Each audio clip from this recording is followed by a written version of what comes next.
Фудбалските академии од Македонија, иако во тек е зимската пауза, се уште се активни. Со цел да се одржи формата на фудбалерите кои се дел од академиите, се играат подготвителни надпревари. По гостувањето на Битолската академија во Прилеп минатата година, овој пат битолчаните беа домакини на академијата од Охрид, која беше спаринг партнер на неколку одиграни надпревари. Кај нас во Битола конкретно, во академијата во 3 години се не околу 65 ученици.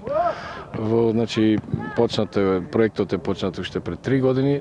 Ние сме сега државно училиште, исто како функционираме на исти начин, пример како музичкото училиште во Битола.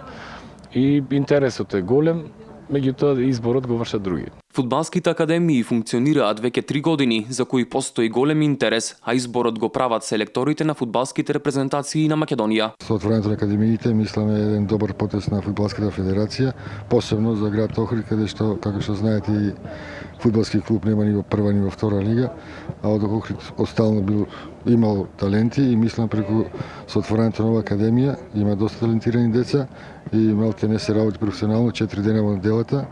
И мислам дека со тек на време ќе се покаже дека овој потез на фудбалска федерација е добар. Со интересот пројавен за фудбалските академии, во годините кои доаѓаат се очекува да произлезат квалитетни фудбалери кои ќе бидат дел од репрезентацијата на Македонија.